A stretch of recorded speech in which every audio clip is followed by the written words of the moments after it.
diminue juste un peu légèrement et puis c'est bon. Yes. Yes. Égale quelqu'un, dis-lui, le Saint-Esprit est dans la place. Nous allons prendre Matthieu chapitre 5. Je vais commencer une nouvelle série. Amen. Matthieu chapitre 5. Ce vendredi, nous avons veillé de prière. Amen. C'est aussi un temps pour qu'on puisse prier, accentuer la prière. Amen. Prier les uns pour les autres. Amen. Donc c'est un temps pour toi. Amen. C'est un rendez-vous avec le Saint-Esprit. Donc vendredi à partir de 23h, nous commençons la veillée. 23h à 5h du matin. Ici, 23h à partir de 5h du matin. Donc, viens avec le désir de prier. Amen.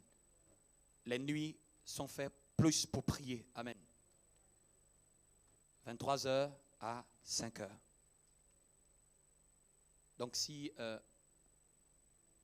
vous qui êtes un peu éloigné, essayez de faire l'effort. Peut-être on pourra vous déposer comme idée, peut-être après la veillée. Ça pourra vous aider. Mais au moins, faisons l'effort d'être là. Viens, si tu as des sujets pour ta famille, on priera pour plusieurs sujets. On priera encore pour ceux qui veulent s'engager dans le mariage. On priera pour ceux qui ont besoin de guérison, qui ont besoin d'un signe de la main de Dieu dans un domaine. Amen. Donc, j'ai dit Matthieu chapitre 5. Donc là, nous allons démarrer une nouvelle série. Dis à ton voisin, une nouvelle série. Et cette série va tourner autour de la personne du Saint-Esprit. Dis avec moi, la personne du Saint-Esprit. La personne du Saint-Esprit. Donc toute cette série, ce sera ça. Ça va tourner autour de la personne du Saint-Esprit. Et dimanche même prochain, c'est le dimanche de la Pentecôte. Amen. Dimanche prochain, c'est dimanche de Pentecôte. C'est pour ça que toute cette série-là va tourner autour du Saint-Esprit. Lisons un premier texte et puis je vais dire certaines choses. Verset 3. Nous allons verset 1er au verset 3. Pour ceux qui lisent bien la Bible, dès qu'on dit Matthieu chapitre 5, pour les habitués, ils savent directement de quoi ça parle. C'est le premier discours de Jésus, est appelé le discours sur la montagne. C'est-à-dire que quand Jésus a commencé son ministère, c'est l'un des premiers enseignements qu'il a commencé. On appelle théologiquement le sermon sur la montagne. Parce que ça s'est fait sur une montagne. Et Matthieu chapitre 5 et Matthieu chapitre 6 donnent beaucoup de fondamentaux de la foi chrétienne. Quelqu'un me comprend? Tu peux ne pas savoir tout, mais tu ne peux pas oublier Matthieu chapitre 5 et Matthieu chapitre 6. Parce que c'est là se trouve la base même de l'enseignement. Là où se trouve la base de l'enseignement de notre maître. Dis à ton voisin, ton maître a un enseignement. Oui. Quand on dit qu'on est chrétien, c'est-à-dire qu'on a accepté d'être disciple d'un maître. Et dans notre cas, notre maître s'appelle Jésus. Dis à ton voisin, est-ce que tu connais les enseignements de ton maître? Les chrétiens lisent la Bible, mais ils ne connaissent pas les enseignements de leur maître. La qualité d'un disciple se voit par la maîtrise de l'enseignement de son maître. Dis à ton voisin, tu n'es pas simple chrétien, tu es disciple de Jésus. Et en tant que disciple de Jésus, tu as désiré apprendre à suivre Jésus sous ma direction. Vous me comprenez un peu? Parce que Jésus physiquement ne le voit pas, mais Jésus envoie des délégataires. Jésus envoie des intendants. Vous me comprenez? Jésus envoie des bergers. Il dit, je vous donnerai des bergers. Donc Jésus même donne des bergers. Ce sont des bergers qui sont des pasteurs. Maintenant, quand tu es chrétien, quand tu te donnes à Jésus, il faut trouver plus vite ton berger. Sinon, il est difficile que tu puisses suivre Jésus. Parce que Jésus, quand tu veux le suivre, Jésus te donne un berger. Vous me comprenez? Et le berger, c'est lui qui va t'aider à grandir dans cette marche de suivre Jésus. Parce que c'est lui qui va te rapporter plus les choses qui sont attraits à Jésus. Dis avec moi, mon maître, c'est Jésus. Amen. Donc, si tu connais même quelqu'un qui te dit qu'il est chrétien et qui n'a pas d'église, qui n'a pas de pasteur, dis-lui, dis-moi, je doute de ta chrétienté. Parce que montre-moi la photo de Jésus. On va aller prier chez toi. Amen. Montre-moi sa photo, montre-moi son visage. À moins que tu sois idolâtre, tu vas prendre la photo de l'acteur là, anglais là, et puis tu mets ça dans ton salon, et puis tu dis que c'est Jésus. Parce que ça, c'est quand on n'a pas fait beaucoup l'école. Hein. On achète ça dans le commerce, la photo d'un acteur, avec la barbe qui fait une couronne, parce que lui, il a joué un film pour gagner sa vie. Un jour même, il a fait même un poste pour dire, hey, arrêtez de prendre ma photo, j'ai fait pour gagner ma vie. Mais c'est souvent dans une partie de l'Afrique, comme souvent tout le monde n'a pas été à l'école, on a pris ça et on a dit que c'est Jésus. Jésus, c'est un esprit. Amen. Amen. Ou souvent on a pris des objets et puis on a dit que c'est Jésus. Non. C'est en esprit. Dis avec moi, c'est en esprit. Donc, tout Jésus, là, son ambassade, sa bergerie, là, c'est l'église. Vous me comprenez un peu? Sa bergerie, son ambassade, sa structure. Quand tu veux trouver des denrées alimentaires, tu vas dans un centre commercial. Quand tu veux prendre de l'argent, tu vas dans une banque. Quand tu veux, quoi d'autre encore? Quand tu veux trouver des médicaments, tu vas dans une pharmacie. Quand tu veux trouver des politiciens, tu vas à l'Assemblée nationale ou tu vas au Sénat. Vous me comprenez? Ou tu vas à l'Élysée ou tu vas à Matignon, pour nous qui sommes en France. Donc, en fonction, vous voyez, j'ai cité certains endroits, et en fonction des endroits, on détermine la qualité des personnes qu'on y trouve. Tu vas au stade, comme des gens étaient au stade hier, tu vas trouver des quoi? Des joueurs, des athlètes, des supporters.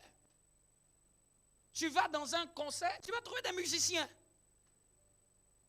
Vous me comprenez? Tu vas sur un chantier, tu vas trouver des maçons, des bâtisseurs. Quoi d'autre encore? Tu vas sur un circuit de rallye, tu vas trouver quoi là-bas? Hein? Des pilotes. Tu vas sur un terrain de golf comme dimanche après-midi, beaucoup de gens bien aiment faire dimanche après-midi. Tu vas dans un terrain de golf.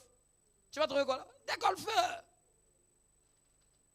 Tu peux pas trouver, tu vas dans de l'eau, dans une rivière. Qu'est-ce que tu vas trouver là-bas? Des poissons, des pêcheurs. Vous voyez un peu ce que je veux dire? Tu vas dans une forêt, tu vas trouver quoi? Des arbres. Donc, en fonction de l'environnement, il y a la qualité d'espèce qu'on y trouve.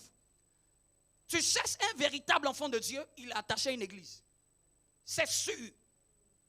Parce que l'église est l'épouse de Christ. Vous me comprenez? Tu ne peux pas aimer mieux le mari sans aimer la femme. L'église est l'épouse de qui? L'église est l'épouse de qui? Maintenant, si quelqu'un te dit qu'il aime le mari et puis il n'aime pas sa femme, je vous pose la question, est-ce que le mari est sûr d'être en bonne relation avec cette personne? Quel bon mari tu peux être proche de lui et tu n'aimes pas sa femme? Vous me comprenez?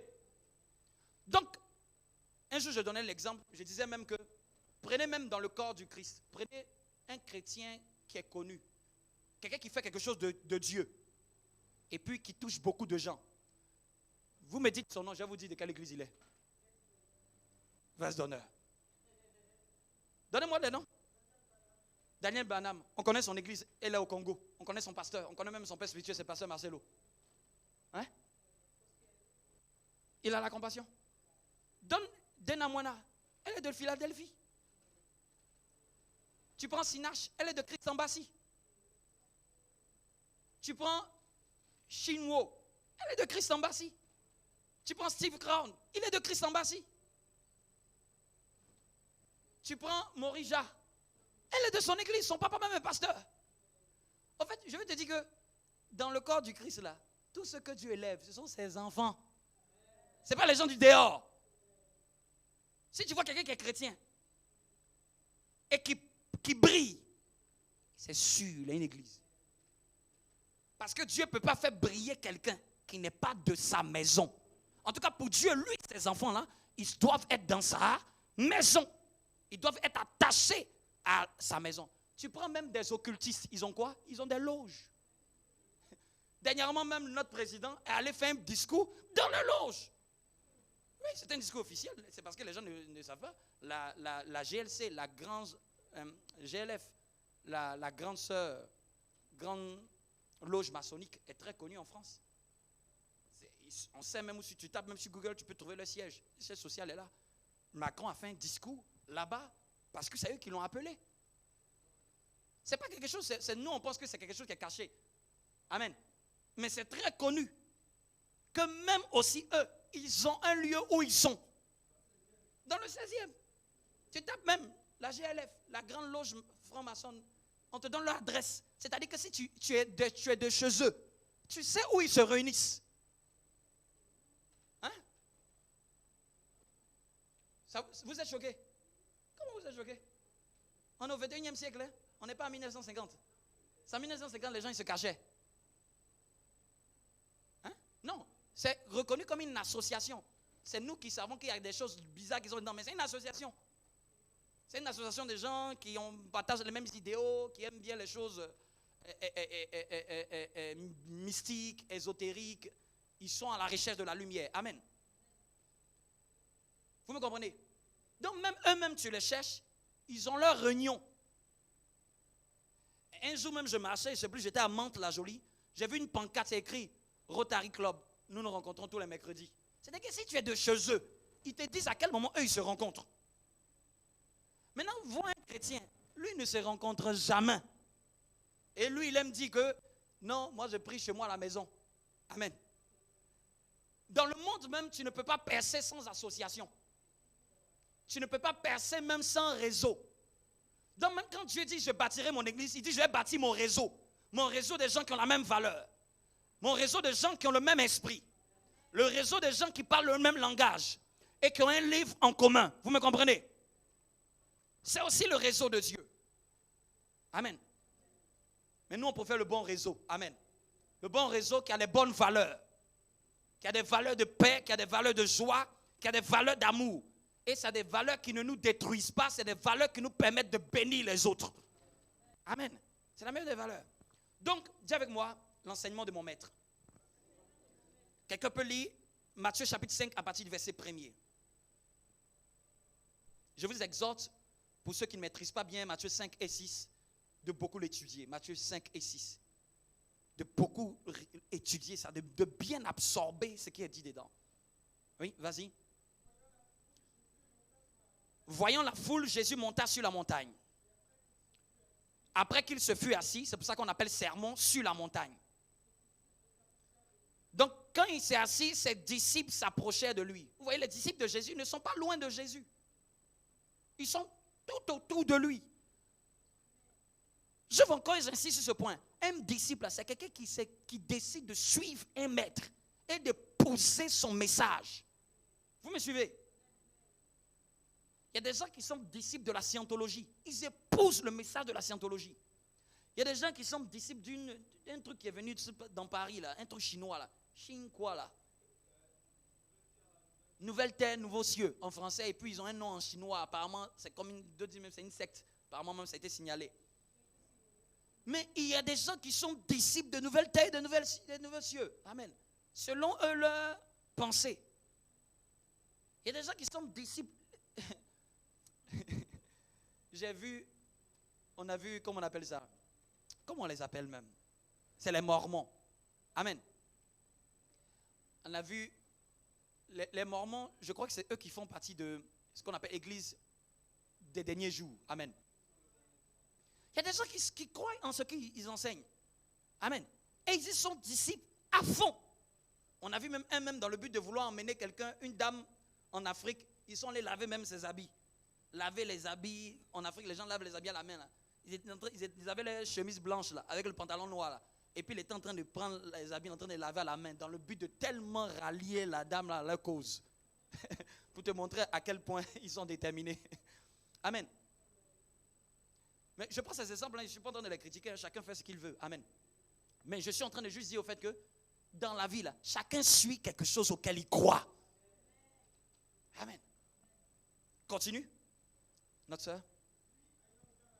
Puis, ayant ouvert la bouche, il les enseigna et dit, heureux les pauvres en esprit, car le royaume des cieux est à eux. Je vais m'arrêter là. Il a dit beaucoup de choses. C'est de là est venu même les 7 béatitudes. Vous pouvez étudier en profondeur et me questionner si vous avez des questions à la suite. Parce que le livre, là, nous l'avons tous. Amen. C'est parfois la compréhension, l'interprétation qui peut ne pas être évidente. Et c'est pour ça qu'on est là pour aider à décortiquer ou aller en profondeur.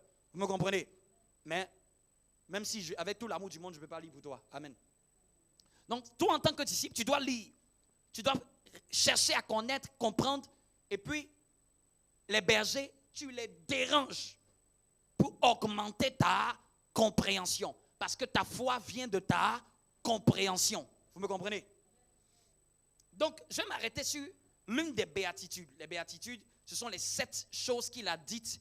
Et je crois que pour ma part, je ne l'ai jamais enseigné, mais je pense qu'un jour, ça fera l'objet d'un enseignement.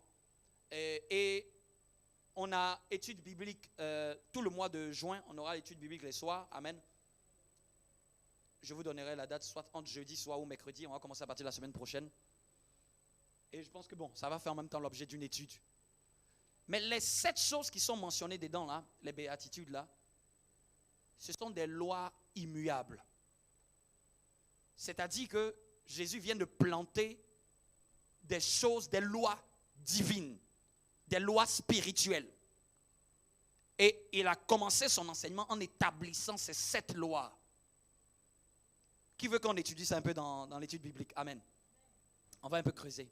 C'est de la même manière que ça vient dans mon cœur, on va creuser ça dans l'étude biblique. Mais aujourd'hui, je vais m'attarder avec vous sur le premier des discours qu'il a tenus. La première des lois. Il dit quoi? Verset 3, est-ce qu'on peut le dire ensemble? Heureux les pauvres en esprit, car le royaume des cieux est à eux. Voici un verset qui a été mal compris.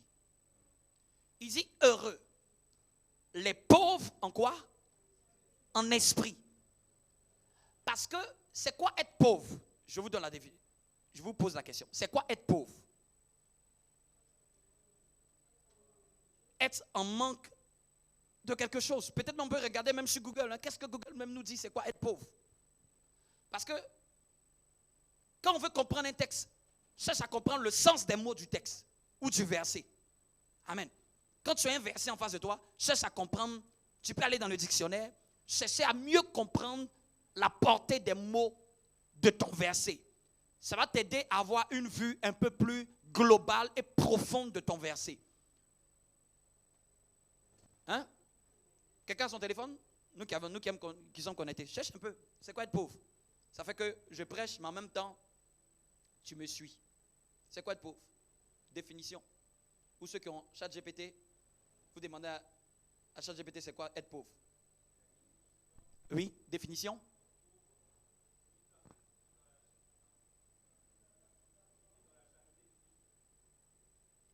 Toutes les définitions, hein? Oui. Quelqu'un qui ne possède rien. Amen.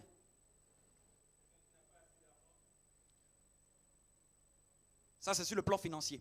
Ok, c'est bien. Donc, quand on regarde être pauvre, la première définition, c'est quoi? Si on prend sur le plan, parce qu'un mot peut avoir plusieurs définitions. C'était quand j'étais au collège, un jour, un prof dit, apportez-moi mon canard. Donc, tout le monde était étonné, mais comment on va t'apporter ton canard? Parce que nous, on ne savait pas que canard, c'est aussi le nom d'un quotidien, d'un journal. Le mot canard, là, ne veut pas dire seulement l'animal. En français, en fonction du contexte, le mot n'a pas le même sens. Le canard, c'est aussi un journal. Et le canard, c'est aussi une boisson. Amen. Donc, le même mot canard, il peut avoir 3 définitions différentes. Il peut représenter un animal, il peut représenter un quotidien. C'est pour ça qu'il y a un quotidien en France qui s'appelle le quoi? Le canard enchaîné. Voyez un peu. On n'a pas appelé ça parce que le canard, c'est une forme de journal. Vous me comprenez? Donc, ici, on a pauvre, mais il faut comprendre de quel pauvre on parle. Sur le plan économique, on sait très bien c'est quoi être pauvre. C'est quelqu'un qui n'arrive pas à satisfaire ses besoins de base. Manger, logement, nourriture, etc. Mais, dans un autre sens, être pauvre, c'est quoi? C'est manquer de quelque chose. C'est être en manque de quelque chose.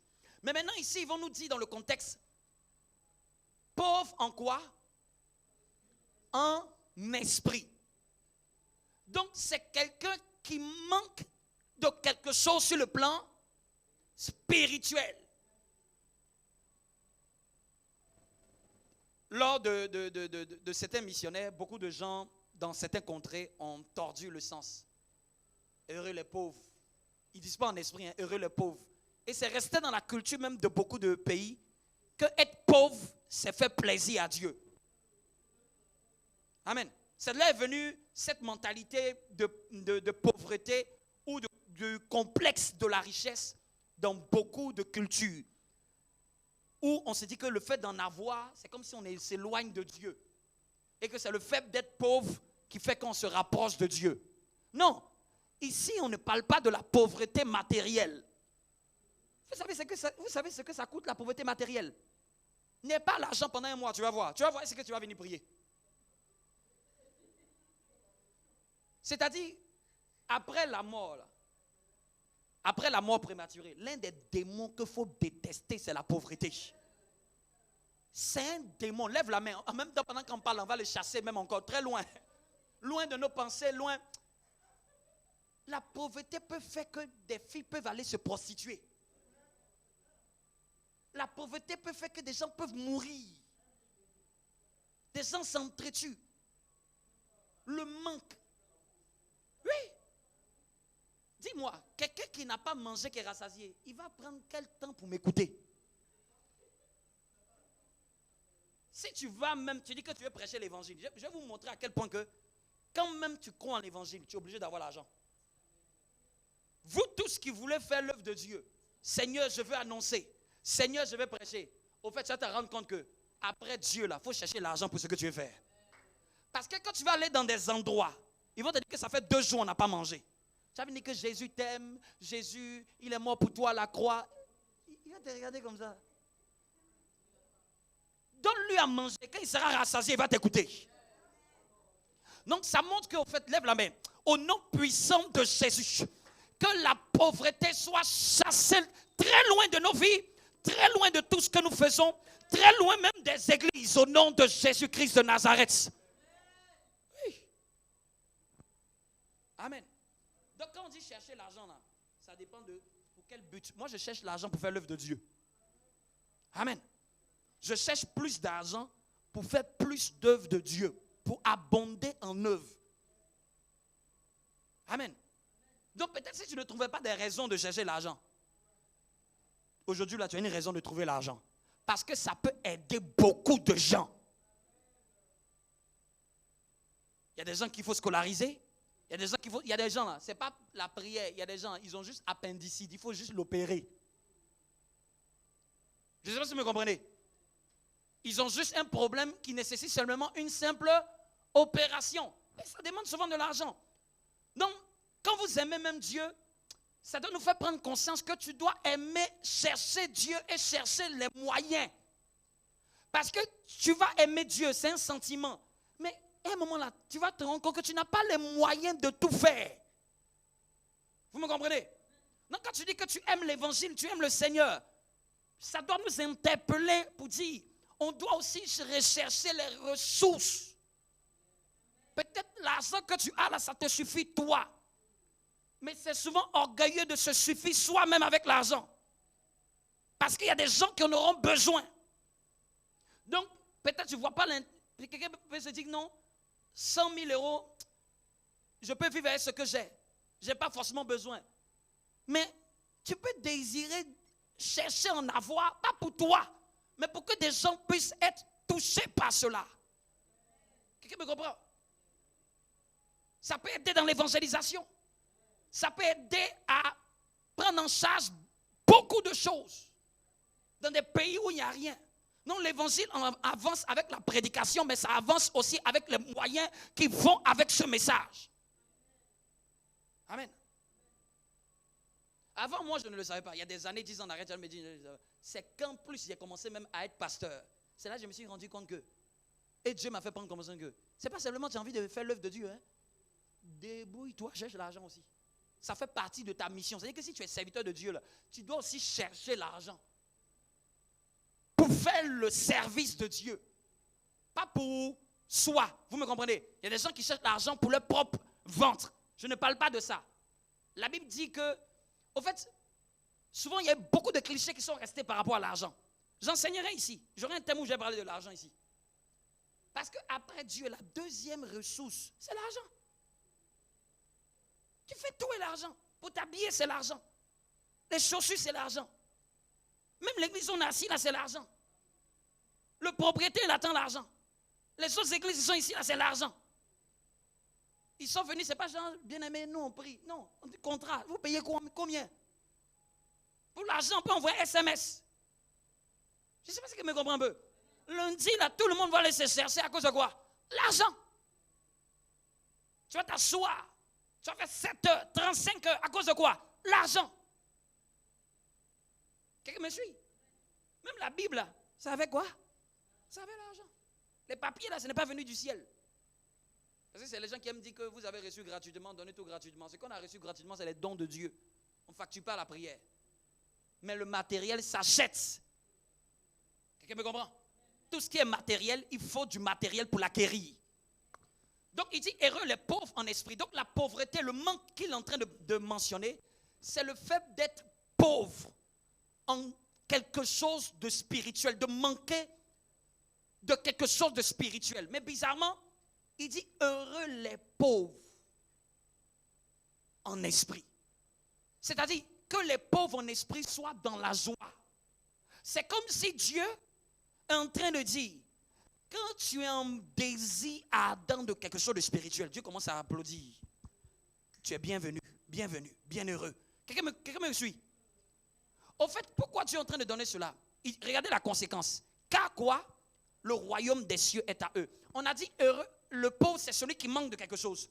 Donc ce Dieu, pour pouvoir avoir, il faut être dans un désir de vouloir. Le pauvre c'est celui qui manque.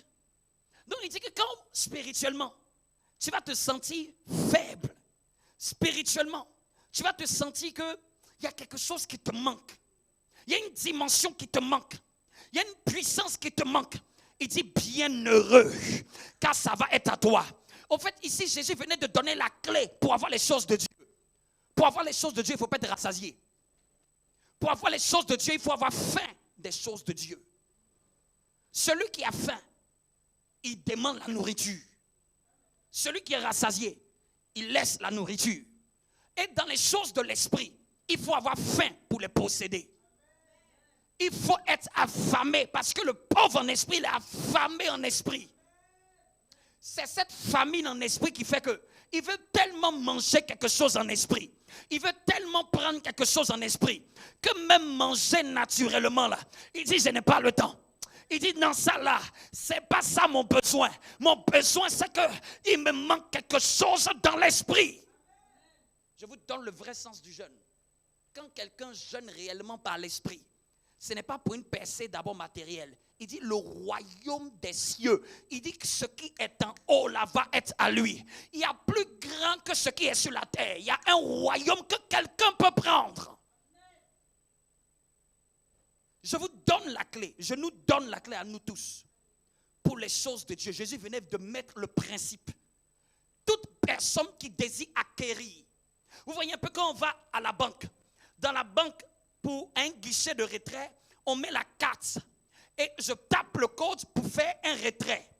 Pour faire une transaction physique, financière, j'ai besoin de faire entrer la carte, taper le code, taper le montant et le montant sort. Il y a aussi un guichet céleste. Il y a aussi une banque céleste.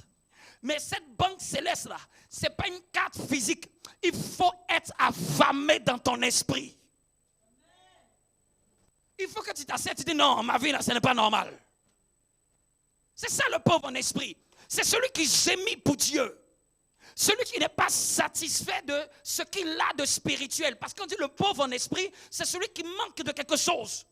Donc quand il regarde sa vie là, il voit que non, tu lis la Bible et tu te rends compte, mais non, c'est écrit dedans, mais ce n'est pas vu dans ma vie. Tu sens qu'il te manque. Si quelqu'un sentait qu'il lui manquait quelque chose de spirituel, Jésus dit, tu es bien heureux. Parce que ceux qui sont rassasiés, ils ne peuvent pas avancer. Ceux qui se plaisent. Quand parfois tu as soif, quand on te donne, tu bois un verre. Quand tu as tellement soif, ça nous est tous arrivé. On boit un verre, on boit encore un, deuxième. À cause de quoi? À cause de la soif. Donc c'est-à-dire que si on est plusieurs personnes dans une maison, même si l'eau est disponible, chacun ne va pas boire l'eau à la même quantité. Ça va dépendre de la soif des individus que nous sommes. Donc, il dit, heureux les pauvres. Dis avec moi, heureux. Je suis heureux parce que je suis pauvre en esprit. Ce n'est pas une fatalité. Au fait, c'est le bon moyen. Celui qui a soif, c'est lui qui cherche l'eau. Celui qui n'a pas soif, lui, il s'en fout de l'eau. Qui me suit? Lève la main, dis, Seigneur, je veux posséder quelque chose en esprit. Si tu es là et puis ta vie te plaît, tu es là et spirituellement parlant, tu es satisfait, c'est que tu n'es pas encore dans le plan parfait de Dieu. Toute personne qui doit aller loin, il va regarder sa vie. Il va dire, c'est bien là où je suis, mais I don't satisfy. Je ne suis pas satisfait. Ça ne me plaît pas, il me manque quelque chose. Ce que je prêche, je ne suis pas en train de prêcher une théorie. Moi-même, dans mon esprit, là, je bénis Dieu pour ce que Dieu a déjà fait. Mais je sens dans mon esprit, il me faut plus quelque chose. Amen. Dis avec moi, la soif. Aujourd'hui, pour voir quelque chose de Dieu, voici la clé. Ça commence à avoir soif. On va prendre le deuxième texte. Tout ça, c'est ce que j'appelle sur le Saint. C'est l'introduction au sujet du Saint-Esprit. Kalabashata. Jean 4.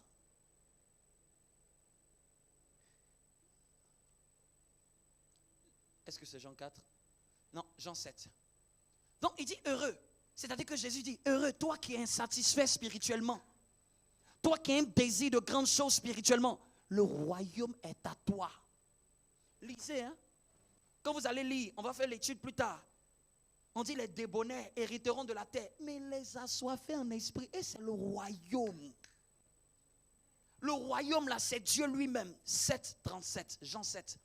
Le royaume là, c'est les choses de Dieu. C'est les choses d'en haut. C'est les choses du surnaturel. Amen. Donc, parmi tout ce que Jésus a cité beaucoup de lois. Mais il a commencé bizarrement par la loi spirituelle. Heureux ceux qui sont pauvres.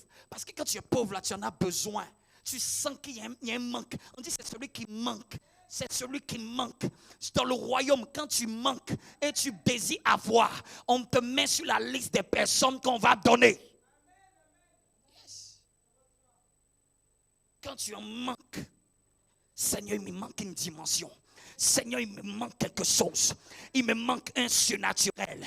Il me manque un niveau. Il me manque. Et puis quand tu commences dans ce manque, tu sais quoi? La deuxième chose, donc la première des choses que tu peux noter, c'est être dans le désir ardent de vouloir quelque chose de spirituel. Ce que je vais appeler la soif. Au fait, on aurait pu même traduire heureux ceux qui ont soif en esprit. Parce qu'un assoiffé, c'est quelqu'un qui manque. Heureux ceux qui sont assoiffés. La première chose, là je suis en train de parler des choses de Dieu. Amen.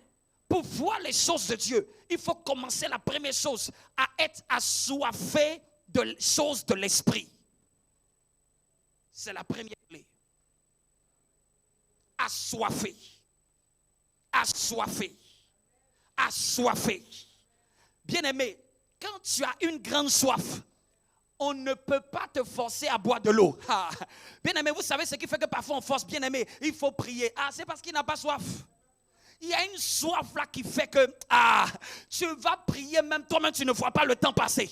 Il y a une soif qui fait que tu deviens comme Anne. Ta bouche commence à remuer, on dit que tu es ivre. Non, ce n'est pas parce que tu es ivre, c'est parce que tu as tellement soif en esprit. Vous savez pourquoi dans nos églises, moi je vous dis, hein, je vois ce que Dieu fait. Et puis je ne suis pas satisfait. Je vois même ce que Dieu fait même dans les églises, dans le corps du Christ, dans la francophonie. Dans mon esprit, j'ai dit, il y a plus que ça. Donc, depuis semaine dernière, j'étais en train d'écouter, j'écoutais ceux qui ont commencé l'œuvre de Dieu avant nos pères, nos arrière.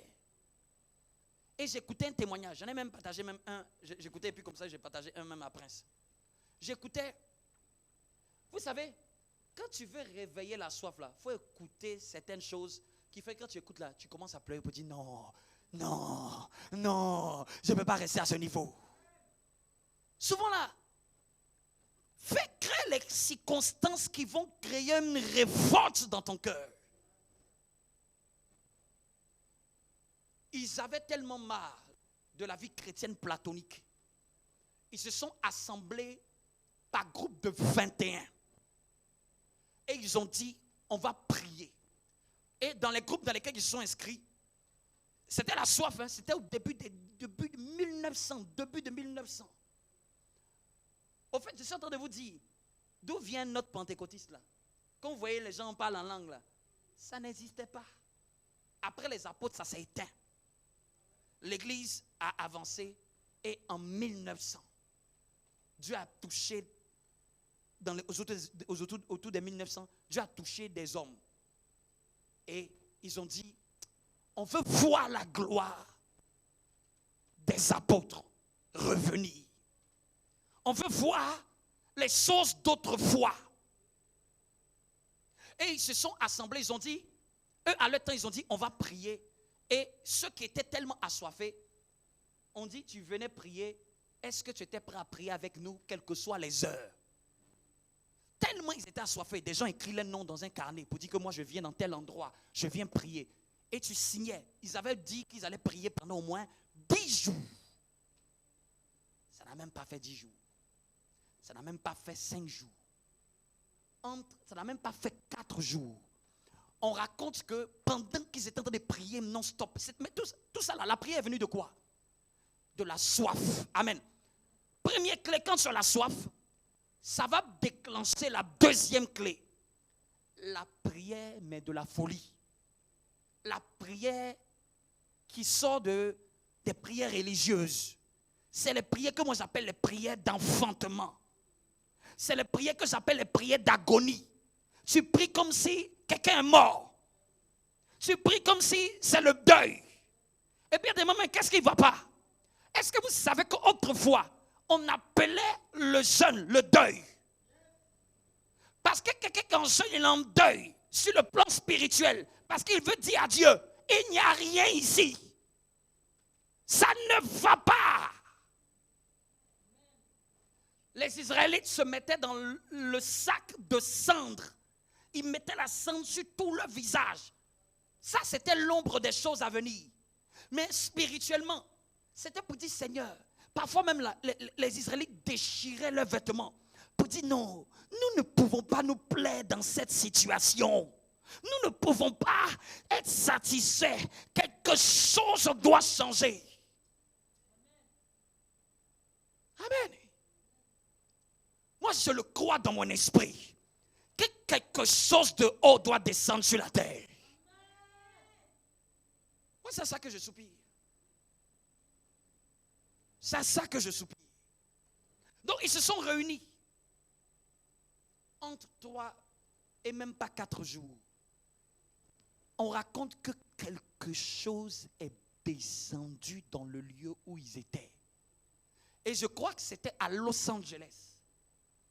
C'est tellement descendu que quand tu étais sur la rue, dans le groupe où ils étaient, tu étais sur la rue, dans la ville, des gens tombaient sous la puissance de Dieu.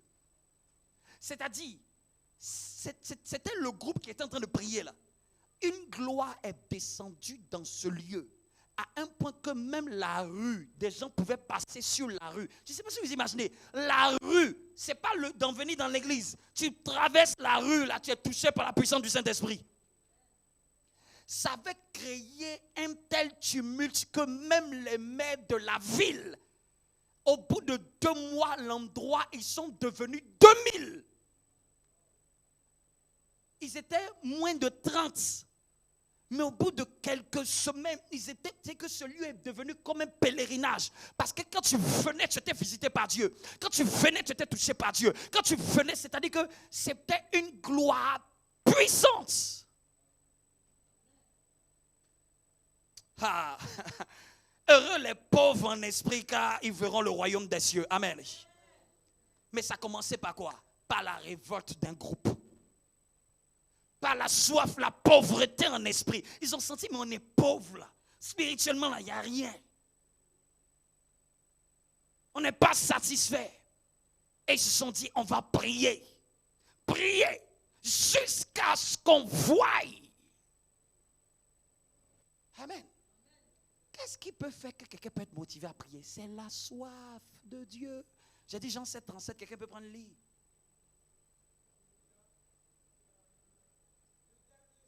Le dernier jour, le grand jour de la fête, Jésus se tenant debout s'écria. Regardez ce que notre maître Jésus a fait. Le grand jour, le jour de la fête, Jésus s'est tenu debout. Et puis il s'est écrié. Si quelqu'un a soif, qu'il vienne à moi et qu'il boive. C'est timide quoi. Le grand jour de la fête, Jésus s'est tenu debout. Si quelqu'un a soif, qu'il vienne à moi et qu'il boive. Il y a une eau du ciel. Il y a une eau du ciel. Donc quelqu'un sur la terre peut être assoiffé. Ce n'est pas l'eau de la terre. On boit l'eau de la terre, mais il y a une eau du ciel. Cette eau-là, c'est l'eau d'en haut. Quand tu désires cette eau-là, ta vie, ton environnement change. Il dit si quelqu'un a soif, qu'il fasse quoi? Non, première clé, c'est la soif. Pour voir l'esprit, pour voir une plus grande, puisqu'on est sur le thème, le Saint-Esprit. Pour voir une plus grande manifestation du Saint-Esprit, ça commence par la soif. Et 2, c'est de venir à lui. Et quand on vient à lui, c'est dans la prière. Amen. Je continue l'histoire. Ce mouvement-là était tel que, après, on leur a demandé de trouver un autre grand lieu, parce que le lieu où ils étaient à Los Angeles était trop petit. Amen. Et ils sont allés sur la rue que maintenant tout le monde connaît, qui est devenue la rue la plus célèbre, Azusa Street. Amen. C'est là que ça s'est encore amplifié. Et c'est depuis ces périodes-là qu'il y a un mouvement appelé pentecôtiste qui s'est répandu pour aller dans les autres pays. C'est-à-dire que des gens qui ont été touchés par ce qui s'est passé au début des années 1900, ça s'est propagé, des gens sont venus, des missionnaires sont venus. Au fait, ça a touché. Au fait, quand tu venais là-bas, tu t'es baptisé du Saint-Esprit. Il y avait une telle gloire. Et on raconte que ça a duré 7 ans. Et après 7 ans, cette gloire est partie. Et l'homme, c'était un noir de peau, William Seymour. On dit que, il a dit que si quelqu'un, Seigneur, est prêt à payer ce prix, cette gloire reviendra. Quelqu'un me comprend? Donc, ce n'était pas une gloire normale. C'était une gloire pesante, surnaturelle. Quelqu'un me suit? Et moi, je veux voir cette gloire-là dans ma génération. Donc, première clé, c'est la soif. Deuxième clé, c'est la prière. Parce qu'il a dit que quelqu'un a soif, il n'a pas dit que seulement il faut t'arrêter. Il faut venir. Vienne. Vous me comprenez? Mais quand on vient vers Dieu, là, on vient vers Dieu dans la prière. Dans la prière. Mais ce n'est pas la prière religieuse, ce n'est pas la prière classique. C'est la prière d'enfantement. La prière qui est basée sur ton rêve de voir une plus grande gloire. Dans venir, là, il y a des gens qui vont additionner le jeûne dedans. Mais ça commence dans la prière. Il n'y a rien qui ne peut se manifester de Dieu sans la prière fervente. Elle disait même qu'elle était en train de prier. C'est quand elle a prié qu'elle a senti une force la remplir. Parce que c'est quand tu es en train de prier de tout ton cœur. Pas la prière répétitive, pas le Notre Père, mais la prière qui vient de tes entrailles. Oh Dieu! Oh Dieu, je veux te voir. Ce que je suis en train de vous partager là, c'est ce qui même est dans mon cœur. C'est ce qui est dans mon cœur. Je veux voir Dieu à une autre magnitude. Amen. Et j'ai dit, Seigneur, on est en train de commencer un mois. Ce commencement de mois là, soit le commencement d'une quête comme jamais je n'ai fait dans ma vie. Et je prie que cela soit ton partage. Que tu puisses chercher Dieu comme, qu'on puisse chercher Dieu comme on ne l'a jamais cherché. Donc, je ne vous parle pas seulement pour vous. Moi-même, là, j'ai dit, Seigneur, ce mois-là doit être le mois d'une quête. Que je fasse ce que je n'ai jamais fait. Pour voir ce que je n'ai jamais vu. Chacun sa croix. Vous me comprenez un peu? Parce que c'est soif. Parce que je suis pauvre en esprit. Je veux voir des choses d'en haut. Lisons Actes. On connaît la Pentecôte, non, n'est-ce pas? Mais est-ce que vous savez que la Pentecôte, la venue du Saint-Esprit le jour de la Pentecôte, ne s'est pas fait par hasard? On estime qu'ils étaient en train de prier pendant au moins, Jésus leur a dit, ne quittez pas l'endroit. Lisons, ça va nous aider. Si on veut on veut moissonner des fruits rentables, ce n'est pas par les discours. Vous savez, Dieu m'a fait la grâce d'enseigner. Dieu m'a fait la grâce de prêcher. J'ai dit merci pour cette grâce. J'ai dit il y a plus. Amen. Amen. C'est déjà des grâces, hein? Mais je dis il y a plus. Je dis il y a plus. Amen. Dis à quelqu'un, il y a plus. Dis-lui, la vie chrétienne que tu connais là, il y a plus que ça.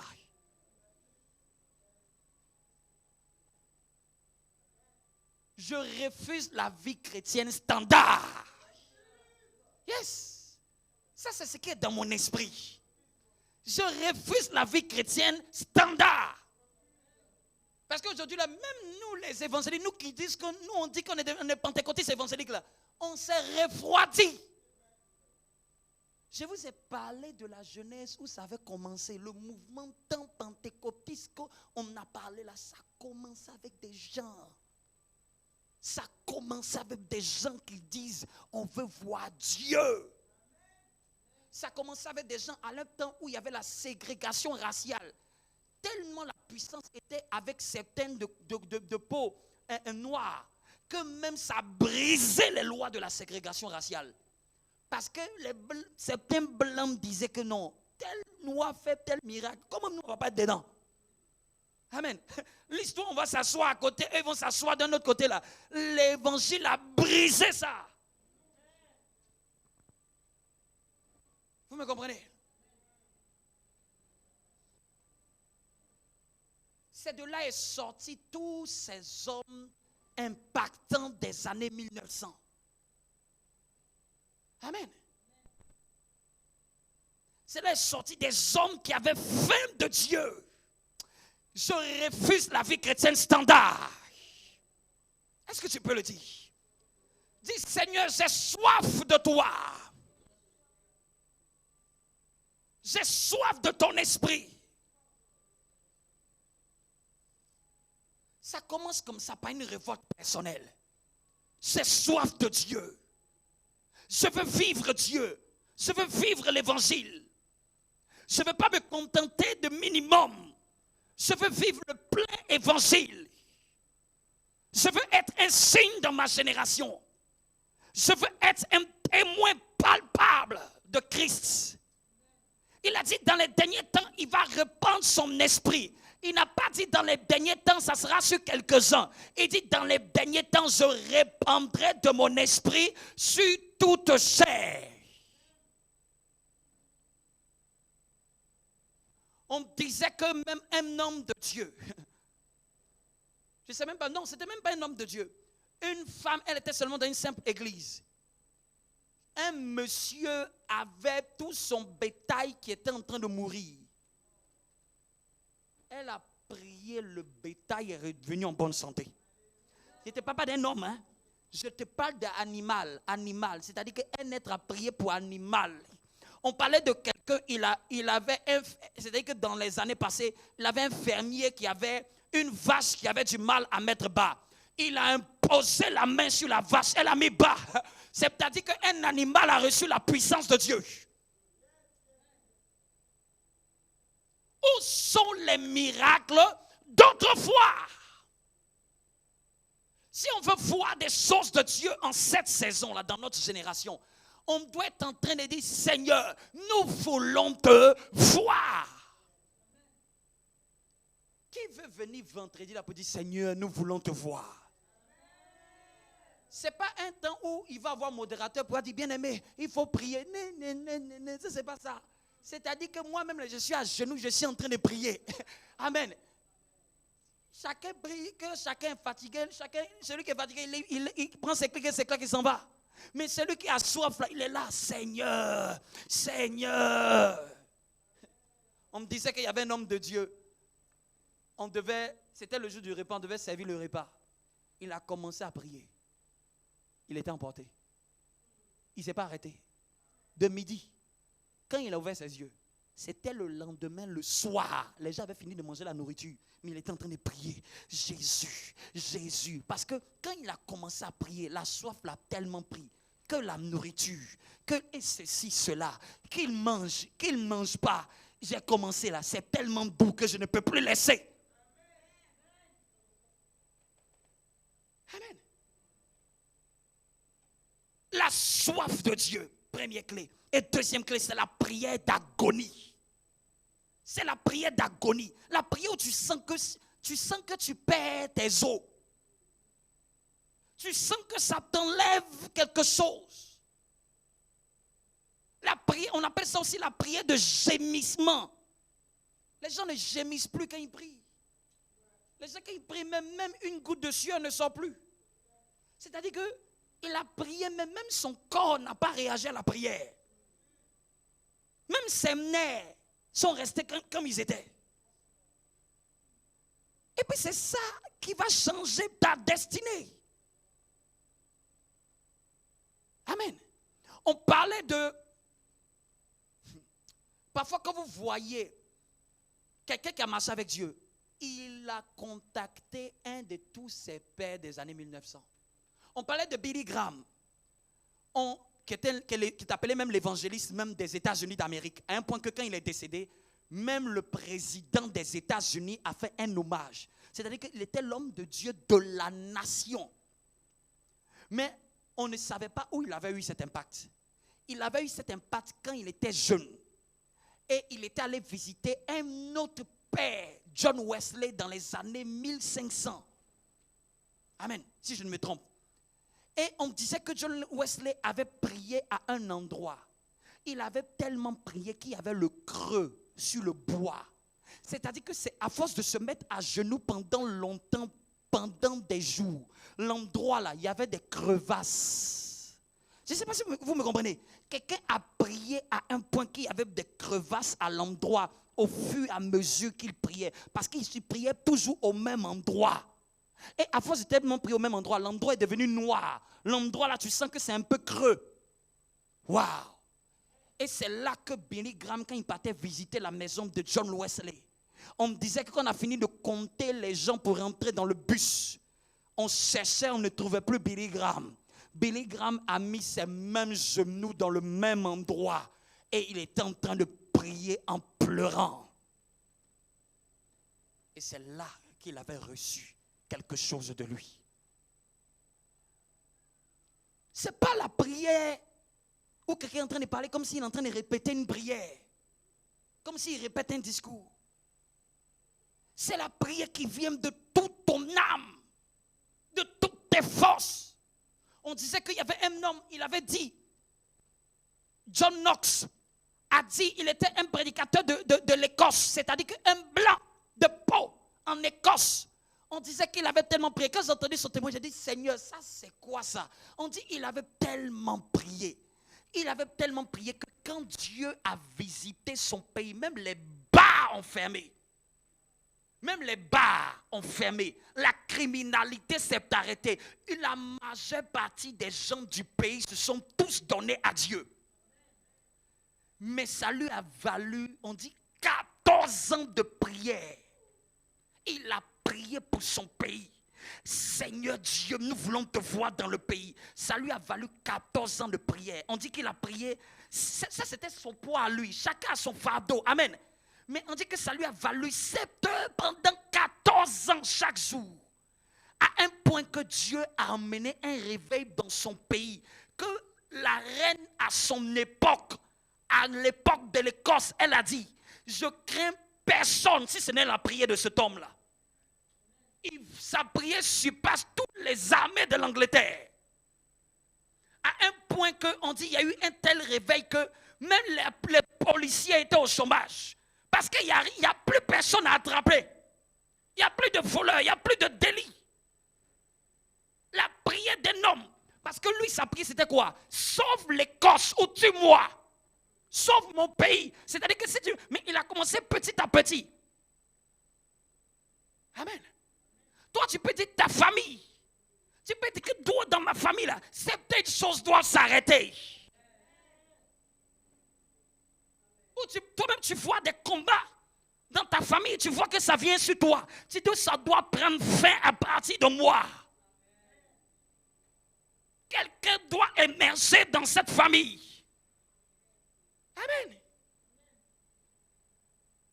Parce que nous sommes tous des appelés pour nos familles. Mais ça commence par quoi? La prière. J'ai dit, 1, la soif. Et 2, la prière agonisante. C'est la prière que Jésus a fait à Gethsémane. Quand il a fait cette prière à Gethsémane, il a tellement prié qu'on dit quoi? Qu'on dit quoi? La sueur. C'est-à-dire qu'à un moment, quand tu pries avec agonie, tu commences à transpirer. Si on a dit Jésus a prié que la sueur, ça veut dire que quand tu n'as pas encore prié jusqu'à ce que tu sues, tu n'as pas encore prié avec agonie. Amen. Il a tellement transpiré que quoi? La transpiration là, c'est devenu quoi? Du sang. C'est-à-dire, on explique que il était tellement stressé, tellement en train de prier, que pour que ta sueur devienne du sang, c'est des nerfs qui lâchent, des vaisseaux sanguins, les petits vaisseaux sanguins là. La pression là est telle que ça lâche tout seul. Amen. On raconte de lui, son témoignage m'a beaucoup marqué. Je vous donne un travail. Cherchez à connaître l'histoire de d'où est venu tous ces réveils. Cherchez à lire au sujet des réveils. Quand vous voulez que Dieu vous réveille, lisez votre histoire. Lisez d'où viennent ces choses. Lisez les hommes qui ont des témoignages. Il y a un des livres que, par exemple, j'aime bien. Ça s'appelle « Les héros de la foi ». Beaucoup de chrétiens ne le connaissent pas aujourd'hui. Aujourd'hui, beaucoup de chrétiens, c'est les livres bizarres. Mais les premiers livres, moi, qui m'ont baissé, ça se marquait « Les héros de la foi ». Tu lis une histoire comme te parle comme David Brenner. David Brenner, on dit qu'il avait tellement prié que même s'alimenter là, ce n'était plus trop son truc. Lui, il était en Amérique et il voulait que les Indiens, c'est-à-dire que les autochtones là, ceux qu'on voit dans les films bizarres, lui il est américain, mais il voit que les autochtones sauvages là, qui ne parlent pas leur langue là, il veut qu'eux ils connaissent Jésus. Donc lui il partait dans la forêt pour prier. Seigneur, que les Indiens puissent te connaître. On raconte que pendant qu'il était un jour, on tellement prié que dans la forêt, qu'il y a un reptile qui est arrivé. Et le serpent, lui, il avait fermé ses yeux. Et le serpent voulait l'entourer. Et lui ne sentait pas. Le serpent l'a regardé. Mais lui, on dit, c'est les gens qui racontent. Les Indiens ont vu un serpent arriver vers lui. Et le serpent a observé. Lui, il était seulement les yeux fermés. Jésus. Et on dit, il priait de toute son âme. Le serpent l'a regardé et le serpent est retourné. Tellement il était en train de prier. Et les Indiens ont dit, lui, là, ce n'est pas un homme normal. On dit son interprète qui a traduisait de l'anglais dans la langue des Indiens. Il était soulard. Mais quand il traduisait le message de cet homme qui priait là, tous les Indiens se sont mis à pleurer. Un soulard, ivre, interprète le message d'un homme qui est rempli d'esprit. Et les gens sont touchés par la présence de Dieu. Ça c'est quoi ça? C'est-à-dire que lui-même qui interprète là, il est ivre, c'est un soulard parce qu'il n'avait que lui pour interpréter. Mais il avait tellement prié. Et j'ai dit, il dit que, on dit les Indiens, les larmes coulaient de leur visage. Les Indiens qui sont bruts. L'anglais, ils ne comprennent pas. Et puis quelqu'un leur parle de Jésus. Hey! J'ai entendu un autre témoignage. Et j'ai terminé avec ce message. Tu vois comment ce message-là te révolte? J'ai entendu un autre témoignage. Quand j'ai entendu ça, j'ai dit, comment est-ce possible? On dit tout de suite, c'était dans une ville, à l'école. C'est des histoires vraies. Des enfants tous se sont mis à pleurer. Salle de CP, ça commence à pleurer. Telle autre salle, ça commence à pleurer. Les maîtres commencent à parler. Qu'est-ce qui se passe? On dit, il y a un homme qui est arrivé dans la ville. C'est-à-dire, il n'est pas arrivé dans le lycée. Il arrivait seulement dans la ville. Arrivé dans la ville, tout le monde était saisi de la repentance. Tout le monde était en train de dire, pardonne-moi Seigneur, j'ai péché Jésus. Il n'est pas arrivé dans, je vous dis, il n'est pas arrivé dans l'endroit. Il est arrivé, son pied a franchi la ville. Et puis quelqu'un a dit, quand ça là, ça se passe, c'est parce que cet homme-là vient d'arriver. Quand lui, il arrive là, tout le monde sait. C'est comme s'il arrive à Bonneuil, non? Et comme les gens le connaissent, on sait qu'il y a des signes qui vont commencer à se manifester dans toute la ville. Un homme, une ville, un homme, une ville. Ce n'est pas un quartier, ce n'est pas une cité. C'est la ville qui est secouée par Dieu d'un esprit de repentance. On dit qu'il est rentré dans une usine. Quand il est rentré dans l'usine, il y avait 3000 salariés. Quand il est rentré dans l'usine, tous les salariés de l'usine ont été saisis par la présence de Dieu. C'est qu'il n'a pas parlé. Sa présence dans l'endroit. Même le propriétaire de l'usine dit, aujourd'hui, on va arrêter le travail. Parce qu'on ne peut pas. Les employés sont touchés. Les employés ne peuvent plus travailler. Ils sont en train de pleurer. D'autres sont en train de prophétiser. Je raconte ça. Et puis le Saint-Esprit dit, raconte toi-même la petite chose que tu as toi-même vue dans ta vie. Parce que s'il raconte des choses avant, là, on peut croire que ça c'était avant. Quand moi j'étais au collège, tiens-toi debout, quand j'étais au collège, pour vous montrer c'est quoi l'esprit. Quand j'étais au collège, on était en 4e. Et quand on était en 4e, on était un groupe d'amis, on avait commencé à prier. Je voyais ces choses. Et parce qu'un réveil avait commencé en Côte d'Ivoire. Ça avait commencé dans les années 90 avec Kakou Sévérin. C'était un réveil qui avait bouleversé aussi la Côte d'Ivoire. Tous ceux qui sont de ces années-là, ils ne peuvent pas oublier. Et ça s'est arrêté dans les débuts des années 2000. En fait, c'est comme s'il y a eu un grand mouvement de Dieu et puis à un moment, ça s'est calmé. Quand j'étais en 4e, c'était en 2003. C'est pour ça que je vous dis que ces choses. Ce réveil avait commencé en Côte d'Ivoire au début des années 90. Et en 2003, pendant qu'on faisait le cours d'allemand, on était tout jeunes. Et on arrive dans la salle, la prof d'allemand n'est pas arrivée. Pendant que tous sont en train de parler, il y a une personne qui tombe, en train d'être saisie par l'esprit. Elle commence à prophétiser. Ça tombe à gauche, ça tombe à droite. Il y a eu comme un mouvement dans la salle. Le jour où on avait cours d'allemand, on n'a pas fait cours d'allemand, on a fait prière. De cours d'allemand, on a fait prière. Parce qu'il y avait un autre frère qui avait une maison juste à côté de l'école. Quand il a vu ça, il a dit, est-ce qu'on peut faire quoi encore? Allons-y chez moi. On était une vingtaine d'élèves. Allemand ou pas allemand, tout le monde, personne n'a fait allemand. Même les musulmans étaient là, ils étaient choqués. On n'avait pas prié. On était venu faire cours d'allemand. Vous me comprenez un peu? Tu voyais des manifestations démoniaques.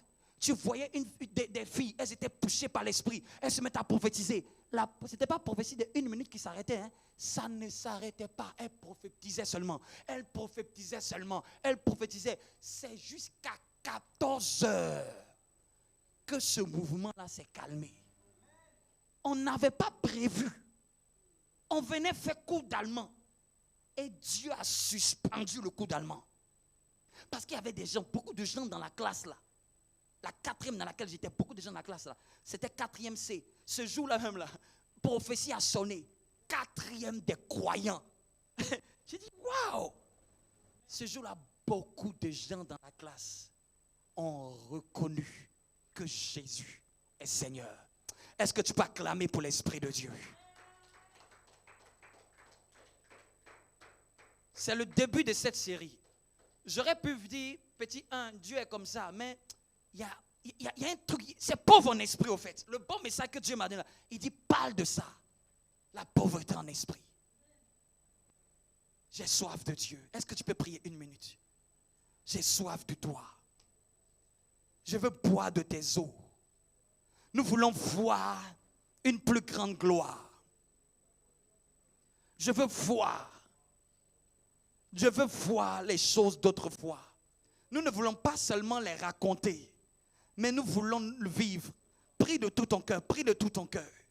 Nous voulons vivre ces choses.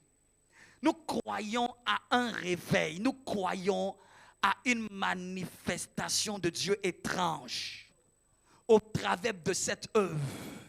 Seigneur, je sais que tu ne m'as pas appelé pour vivre les choses standards. Tu ne m'as pas appelé pour vivre les choses standards. Tu ne m'as pas appelé pour venir refaire ce que nos pères font déjà. Tu ne m'as pas appelé pour venir dire ce que les gens disent déjà.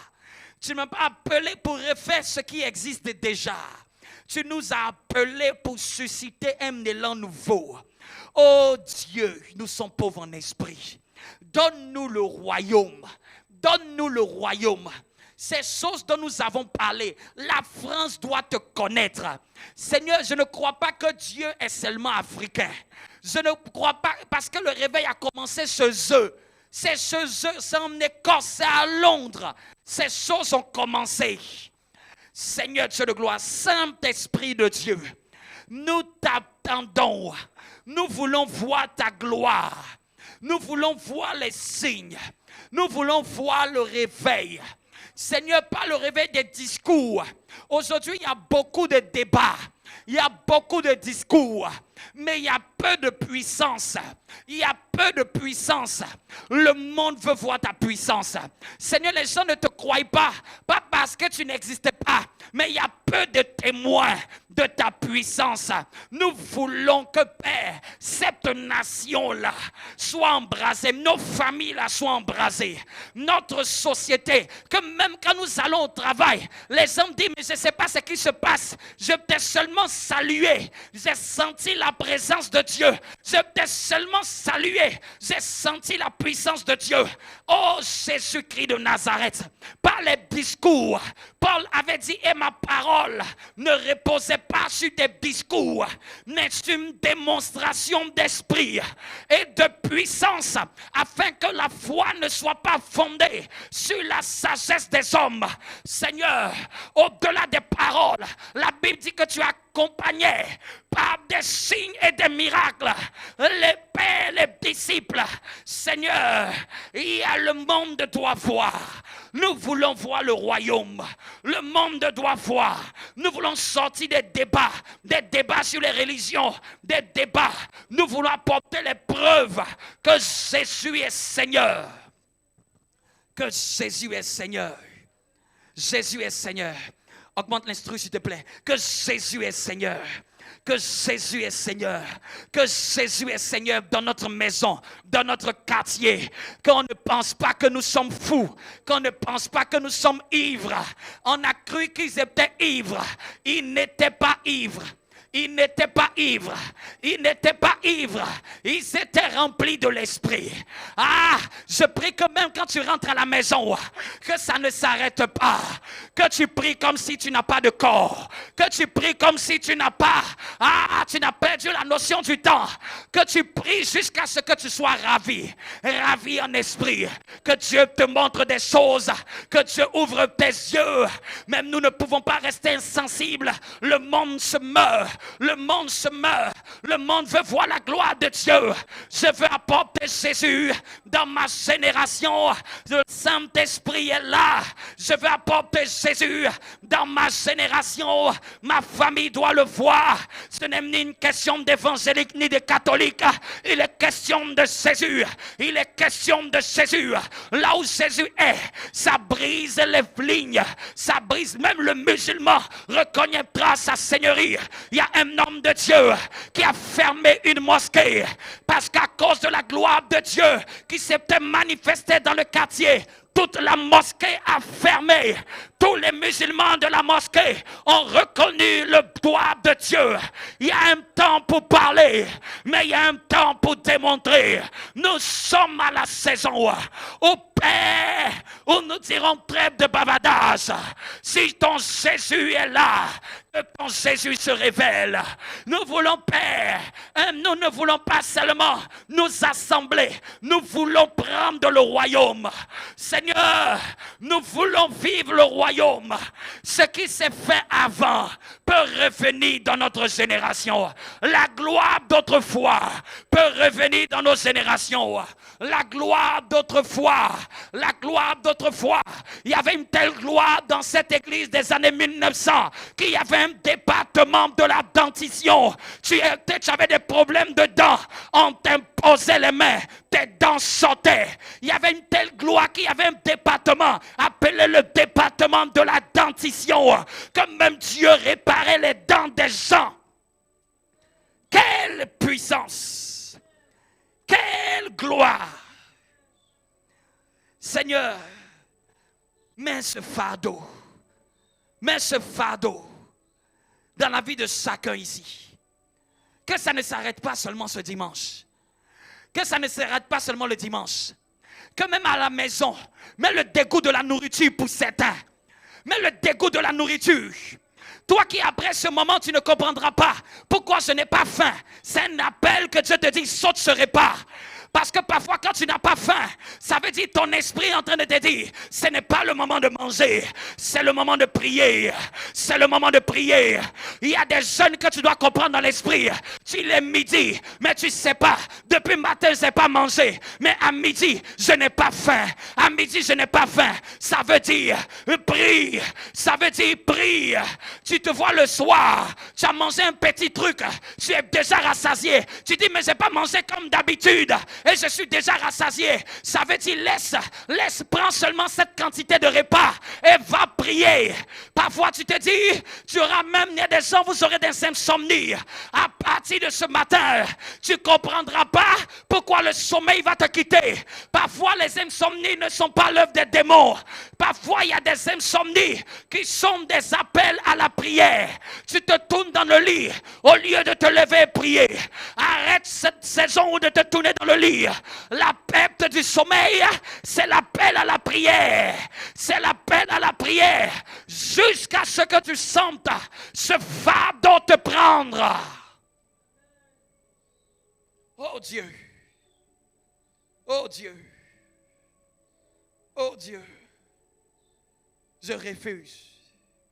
Je refuse de me plaire. Je refuse de me plaire.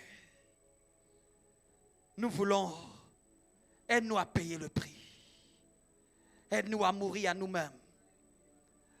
Une génération, plus de siècles passés, avait accepté. Aide-nous à mourir dans nos chambres. Aide-nous à mettre genoux, à prier. 1 heure, 2 heures, 3 heures, sans même nous en rendre compte. Parfois même toute la nuit. Hey! Hey! Je sens que Dieu aime ces choses. Que Dieu aime qu'on parle de ces choses. Dieu est tellement pressé. il cherche une armée.